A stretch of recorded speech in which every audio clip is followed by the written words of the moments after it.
কোন সমুদ্রের মধ্যে প্রয়োগ করি, সেই সমুদ্র, সেই সাগর আর সাগর থাকবে না। কিন্তু এই কঠিন সময়ে এমন কিছু আল্লাহর বান্দা সাধারণ ইমানদার মুসলমানদেরকে সাহায্য করবেন। তারা কারা? সেই সত্তা আমার মুখে 7 বার থুতু দিলেন। তোমরা তোমাদের আত্মাকে ওই সমস্ত মানুষের সাথে সম্পর্কিত করে দাও। কাদের সাথে? একজন সাধারণ ইমানদার মুসলমান নিজের ঈমান, আকীদা, আমল এগুলি সুরক্ষা দেওয়ার জন্য এবং আখিরাতের জীবনে নাজাত পাওয়ার আশায় আউলিয়া একরামের সাথে মোহাব্বত রাখতে হবে, আউলিয়া একরামের সাথে ভক্তি, শ্রদ্ধা, ভালোবাসা রাখতে হবে। আলহামদুলিল্লাহ, আল্লাহ তাআলা আমাদের সুন্নি মুসলমানকে সেই তৌফিক দিয়েছেন, আলহামদুলিল্লাহ।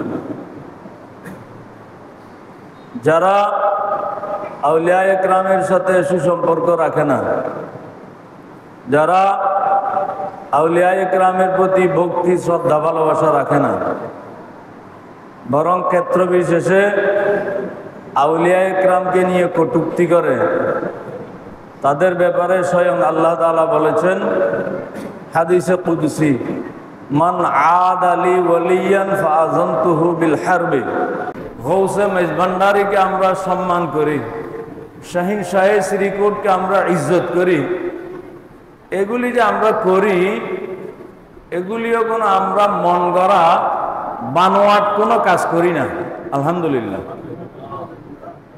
এটাও মূলত আমরা আল্লাহ তাআলার হুকুমের বাস্তবায়ন করি। আল্লাহ বলছেন ওয়াসবির নাফসাকা মাআল্লাযিনা ইয়াদউনা রাব্বাহুম বিল গাদাওয়াতি ওয়াল আশিয়্যি। তোমরা তোমাদের নফসকে, তোমরা তোমাদের আত্মাকে ওই সমস্ত ব্যক্তিদের সাথে সম্পৃক্ত করে দাও। তোমরা তোমাদের আত্মাকে ওই সমস্ত মানুষের সাথে সম্পর্কিত করে দাও। কাদের সাথে? ইয়াদউনা রাব্বাহুম বিল গাদাওয়াতি ওয়াল আশিয়্যি। যে সকল ব্যক্তি সকাল সন্ধ্যা আল্লাহর ইবাদতের মধ্যে মশগুল থাকে, সুবহানাল্লাহ। এখানে আল্লাহ বলছেন তোমার নফসকে তুমি ওই সমস্ত ব্যক্তিদের সাথে সম্পর্কিত করে দাও যারা সকাল সন্ধ্যা আল্লাহর ইবাদতের মধ্যে মশগুল থাকে, সুবহানাল্লাহ। তারা আল্লাহর ইবাদতে কি জন্য মশগুল থাকেন? আমরা তো শুনে আসছি গৌসে পাকের কারামত, যে গৌসে পাক 40 বছর ইশারের নামাজের ওযু দিয়ে ফজরের নামাজ আদায় করেছেন, সুবহানাল্লাহ। তো কি করেছেন? ইশারের ওযু দিয়ে ফজর আদায় করেছেন, অর্থাৎ তিনি দরস ও তাদরিস করেছেন, নিজে ইলম হাসিল করেছেন, তালামিজ তার ছাত্রদেরকে ইলম দান করেছেন, তাসবিহ তাহলিল আদায় করেছেন, তাহাজ্জুদ আদায় করেছেন। এগুলি করতে করতে ফজর হয়ে গেছে, সুবহানাল্লাহ। এই অবস্থায় ফজরের নামাজ আদায় করেছেন, সুবহানাল্লাহ। তা আল্লাহ বলছেন এই সকল মানুষ যারা আছে সকাল সন্ধ্যা আল্লাহর ইবাদতের মধ্যে মশগুল, সেই সমস্ত বান্দাদের সাথে তোমরা সম্পর্কিত হয়ে যাও। ওই বান্দারা, যে বান্দারা সকাল সন্ধ্যা আল্লাহর ইবাদত করেন, ইবাদত কি জন্য করেন? আল্লাহ তাআলা এই আয়াতের পরবর্তী অংশ তাও বলছেন তারা ইবাদত করেন কি জন্য? কোটি কোটি টাকার সম্পদের অধিকারী হওয়ার জন্য, দুনিয়ার পদ পদবি পাওয়ার জন্য, মানুষের বাহবা পাওয়ার জন্য, নিজেকে ইবাদত গুজার হিসেবে জাহির করার জন্য। আল্লাহ বলছেন এগুলি কিছুই নয়। তারা যে সকাল সন্ধ্যা আল্লাহর ইবাদতের মধ্যে মশগুল থাকে এই জন্যই যে ইউরিদুনা ওয়াজহাহু, তাদের ইচ্ছা হচ্ছে, তাদের আকাঙ্ক্ষা হচ্ছে, তাদের উদ্দেশ্য হচ্ছে একমাত্র আল্লাহকে রাজি করা, সুবহানাল্লাহ। যারা একমাত্র আল্লাহকে রাজি করার জন্য সকাল সন্ধ্যা আল্লাহর ইবাদতের মধ্যে মশগুল থাকে, আল্লাহর ইবাদতের মধ্যে কাটিয়ে দেয়, আল্লাহ বলছেন তুমিও তোমার নফসকে তাদের সাথে সম্পর্কিত করে দাও। আমরা যে হুজুর সাইয়েদনা গৌসে আজম রাদিয়াল্লাহু তাআলা আনহুর সাথে সম্পর্কিত হয়েছি, এটা কোনো আমরা আমাদের বানোয়াট কোনো আমল করি না, এটা স্বয়ং আল্লাহ তাআলার হুকুমের বাস্তবায়ন করি, আলহামদুলিল্লাহ। আর যারা এ গৌসে পাকের সাথে, গরিবে নামাজের সাথে, আউলিয়া ইকরামের সাথে বিভিন্নভাবে শত্রুতা পোষণ করে, তাদের পরিণতিতে আল্লাহ বলেছেন তাদের সাথে আমি যুদ্ধ ঘোষণা করলাম, নাউজুবিল্লাহ। এখন কথা আসলো, হুজুর সাইয়েদনা গৌসে পাকের সাথে যদি আমরা সম্পর্ক রাখি, আমাদের ফায়দাটা কি?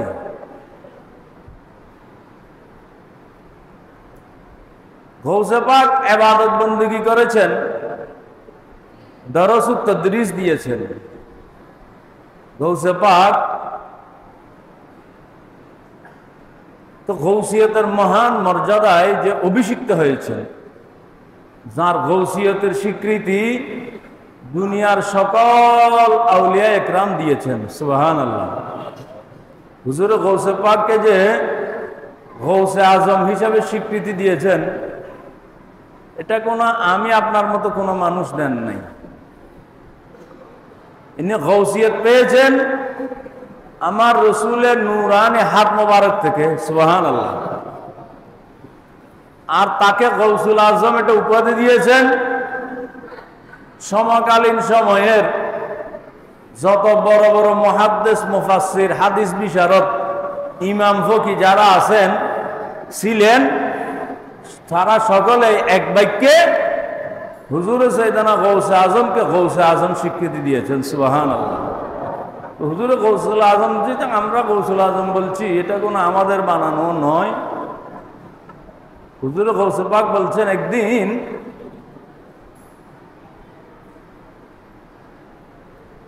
আমি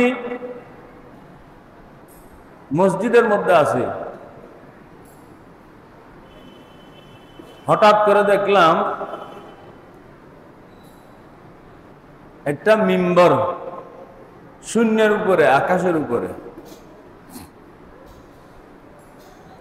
মিম্বর শরীফের মধ্যে একজন নূরানি সত্তা বসা আছেন। আমাকে ডাক দিয়ে বললেন, সেই নূরানি সত্তা মিম্বর শরীফ থেকে, হে আব্দুল কাদের, তুমি মানুষকে নসিহত করো, ওয়াজ করো, মানুষকে দরস দাও, তালিম দাও। হুজুর গৌসে পাক বলছেন, আমি তো আজমি মানুষ, আজমি বলা হয় অনারব, আরবি নয়। হুজুর গৌসে পাকের জন্মস্থান হচ্ছে কোথায়? ইরান। ইরানের জিলান শহরে, জিলানের অধিবাসী তিনি। তো ইরান তো আরবি নয়, ইরান ফার্সি এখনো। তৎকালীন সময় আবার ইরান বলা হতো না, ইরাকাইন বলা হতো। এই দুইটাকে, ইরাক এবং ইরান, ইরান দুইটিকে বলা হতো ইরাকাইন। একটা আরবি ইরাক, আরেকটি অনারবি ইরাক। অনারবি ইরাক হচ্ছে ইরান, আর আরবি ইরাক হচ্ছে বর্তমান ইরাক। এটাতে বাগদাদ শরীফ, যেখানে হুজুর গৌসে পাকের রওজা শরীফ। তো হুজুর গৌসে পাক জন্মগতভাবে অনারবি। যেহেতু অনারবি, আরবের ভাষায়, আরবি ভাষায় তকরির করা, ওয়াজ নসিহত করা, হুজুর গৌসে পাক বলছেন, আমি তো অনারবি মানুষ, আরবি ভাষায় মানুষকে কিভাবে তকরির করব, মানুষকে কিভাবে তালিম দেব।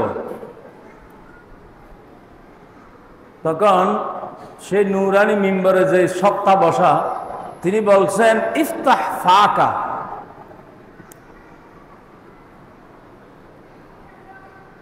তুমি তোমার মুখ খোলো।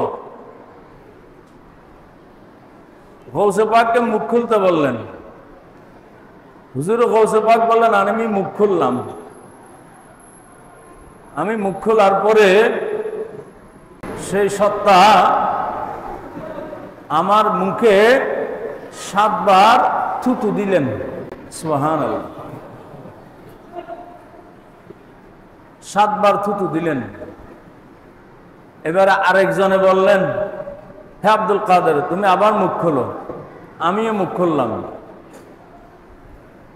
মুখ খোলার পরে তিনি আমাকে 6 বার থুতু দিলেন আমার মুখের মধ্যে। আমি জিজ্ঞাসা করলাম,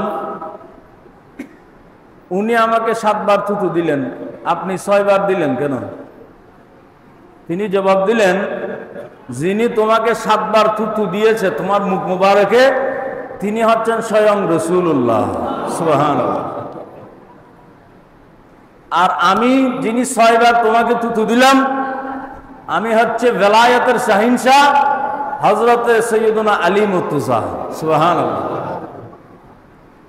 রাসূলুল্লাহ 7 বার দিয়েছেন, আমি 6 বার দিয়েছি, এটা হচ্ছে আদব।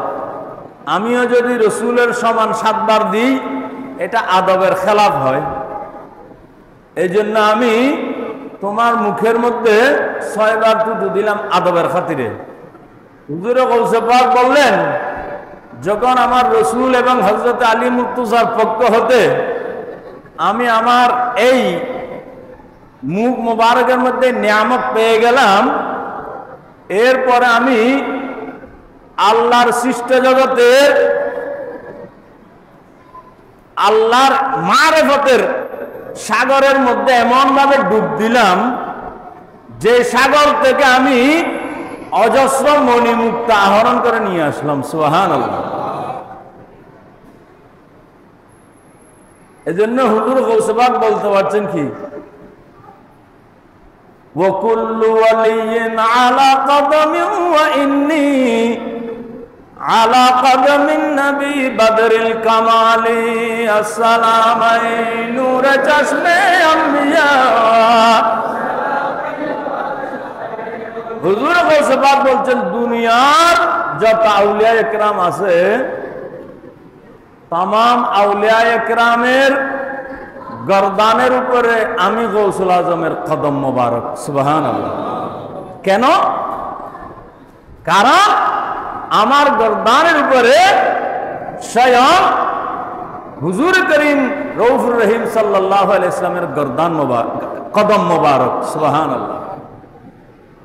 হুজুর গৌসে পাক তো গৌসিয়ত এভাবেই পেয়েছেন। এই গৌসে পাক রাদিয়াল্লাহু তাআলা আনহু যখন ওই রসুলের পক্ষ হতে এই নিয়ামত পেলেন, আরেক রিওয়ায়াতের মধ্যে আছে রসুল সাল্লাল্লাহু আলাইহি ওয়াসাল্লাম তখন হুজুর গৌসে পাককে একটা খিলকা, একটা জুব্বা পরিয়ে দিলেন এবং রসুল সাল্লাল্লাহু আলাইহি ওয়াসাল্লাম বললেন, হে আব্দুল কাদের, এটা হচ্ছে তোমার গৌসিয়তের জুব্বা মুবারক। সুবহানাল্লাহ। রসুলের পক্ষ থেকে হুজুর গৌসে পাক এই জুব্বা মুবারক পেয়ে গেলেন। আল্লাহর মারিফতের গূঢ় রহস্যগুলি আহরণ করে ফেললেন। এজন্য গৌসে পাক রাদিয়াল্লাহু তাআলা আনহু বলছেন কি, হাদিস শরীফে আছে, হাদিসে কুদসি। হাদিসে কুদসিতে এসেছে, অর্থাৎ আল্লাহর কথা হাদিসের ভাষায়, কথা আল্লাহর, কিন্তু আমার রসুলের জবান দিয়ে বের হয়েছে। এটা হচ্ছে হাদিসে কুদসি। হাদিসে কুদসিতে এসেছে, লা ইয়াসিউনি আরদি ওয়ালা সামাই ওয়ালাকিন ইয়াসিউনি কলবে আব্দি মুমিন। আল্লাহ বলছেন, আমার যে গূঢ় রহস্য, যে সৃষ্টি তত্ত্ব, যে মারেফতের অগাধ যে জ্ঞান, সেটা আসমানও ধারণ করতে পারে না, জমিনও ধারণ করতে পারে না। সুবহানাল্লাহ। আল্লাহর মারেফতের ভান্ডার,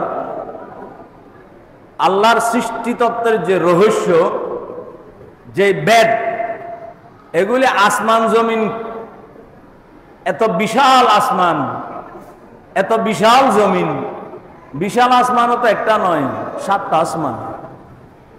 আল্লাহ বলছেন এই আসমান বিশাল, জমিন বিশাল, এই বিশাল বিশাল আসমান জমিন আমার বেদ এগুলি আয়ত্ত করতে পারে না। কিন্তু সত্যিকারের যারা আমার ঈমানদার বান্দা, তাদের কলবের মধ্যে আমার সৃষ্টি তত্ত্বের এই সকল মারফতের গূঢ় রহস্য তাদের কলবের মধ্যে আমি ঢেলে দিই। সুবহানাল্লাহ। সৃষ্টি তত্ত্বের গূঢ় রহস্য যেটা আসমান জমিন ধারণ করতে পারে না, সেটাই আল্লাহর প্রিয় নেককার বান্দার কলবের মধ্যে আল্লাহ ঢেলে দেন। সুবহানাল্লাহ। সেটাই হুজুর সাইয়েদনা গৌসে পাক আল্লাহ দান করেছেন। এই জন্য হুজুর সাইয়েদনা গৌসে পাক বলতে পারছেন, ওয়ালাওয়াল কায়তু সিররি ফি জিবালিন লাদুকাত ওয়াখতাফাত বাইনার রিমালি আসসালামাই নূরে চশমে আম্বিয়া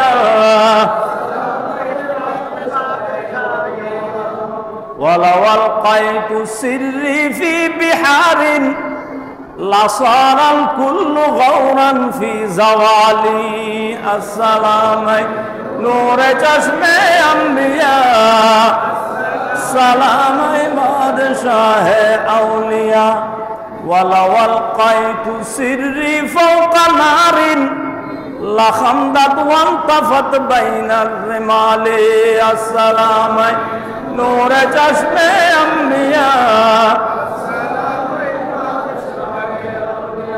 ওয়ালাওয়াল কায়তু সিররি ফাওকা মাইতিন লাকামা বিকুদরাতিল মাওলা তাআলি আসসালামাই নূরে চশমে আম্বিয়া।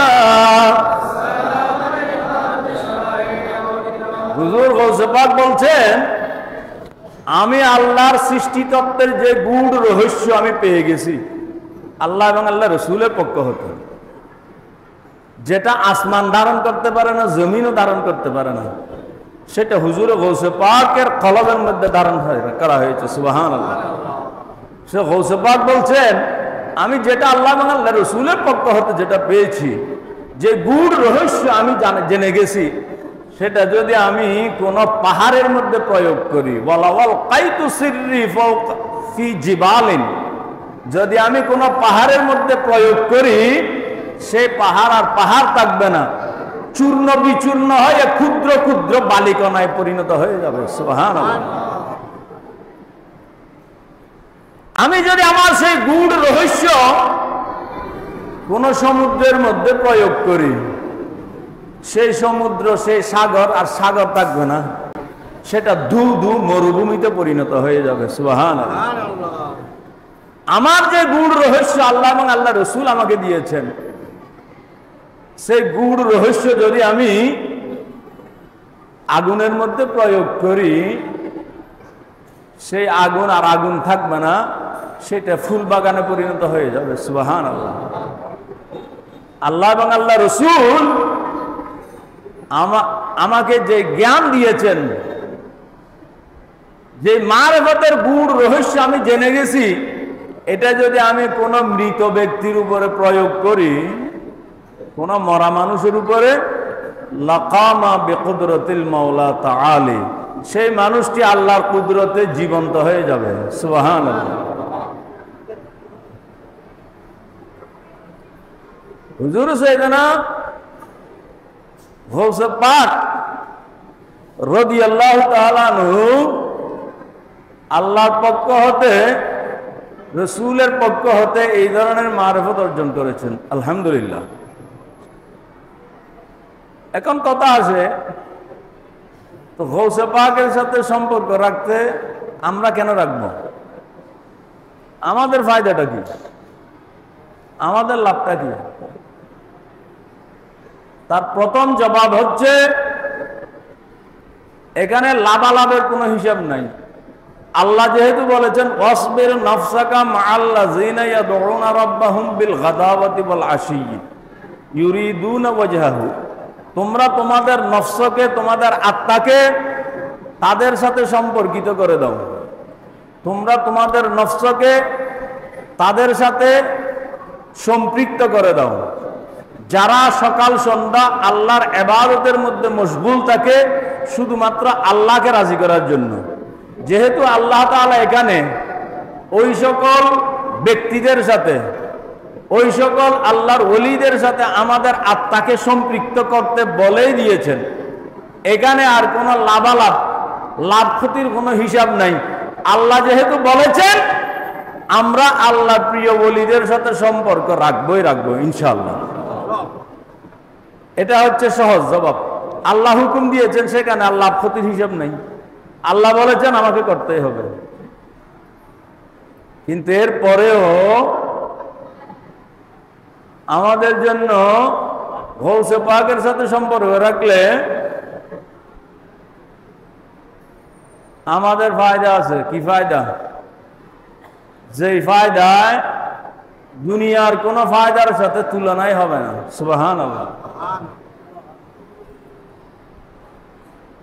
কিয়ামতের ময়দানে এমন অবস্থা হবে, সেটা তো একেবারে সকলের জানা কথা। প্রায় উলামায়ে কেরামের মুখ থেকে শুনেন, আল আখিল্লাহু ইয়াওমাইযিন বা'দুহুম লিবা'দিন আদুউন ইল্লাল মুত্তাকুন। কিয়ামতের ময়দানে আত্মীয় স্বজন, বন্ধু বান্ধব, মা বাবা, ভাই বোন সবাই কি হয়ে যাবে? দুশমনে পরিণত হবে, শত্রুতে পরিণত হবে। কেউ কারো কোনো কাজে আসবে না। ইয়াউমা ইয়াফিরুল মারউ মিন আখিহি ওয়া উম্মিহি ওয়া আবিহি ওয়া সাহিবাতিহি। আয়াত এই ধরনের। মা বাবা, আত্মীয় স্বজন একে অপরের কাছ থেকে দূরে পালিয়ে যাবে, দূরে সরে যাবে, কেউ কারো কাছে আসবে না কিয়ামতের কঠিন সময়ে। নফসি নফসির আলম শুধু। কিন্তু সেখানে কি হবে? আল্লাহ বলছেন, এই আত্মীয় স্বজন, বন্ধু বান্ধব সবাই দূরে সরে যাবে, শত্রুতে পরিণত হবে, কেউ কারো কোনো কাজে আসবে না। কিন্তু এই কঠিন সময়ে এমন কিছু আল্লাহর বান্দা সাধারণ ইমানদার মুসলমানদেরকে সাহায্য করবেন। তারা কারা? যারা মুত্তাকি ইমানদার মুসলমান, তারা শুধু সাধারণ ইমানদার মুসলমানদের সাহায্য করবেন। সুবহানাল্লাহ। তো নবী রাসূল সাহাবীগণের পরে গৌসে পাকের চেয়ে মুত্তাকি মানুষ আর কে আছে? এই গৌসে পাক তো ইমামুল আউলিয়া, আউলিয়া ইকরামের রকি, সরদার। তো যেখানে কিয়ামতের দিন আত্মীয় স্বজন কাজে আসবে না, সেই কিয়ামতের মাঠে ইনশাআল্লাহ হুজুর গৌসে পাক আমাদেরকে শাফাআত করবেন। সুবহানাল্লাহ। এটাও কোনো আমাদের বানানো কথা নয়। আমাদের উপরে তো ইলজাম দেওয়া হয় সুন্নি মুসলমানদের উপরে। আমরা বানিয়ে বানিয়ে অতিরঞ্জিত কথা বলি, নাউজুবিল্লাহ, এগুলি মিথ্যা কথা। আমরা বানিয়ে বানিয়ে কোনো কথা বলি না। বানোয়াট মন গড়া কোনো আকীদাও আমরা বিশ্বাস করি না।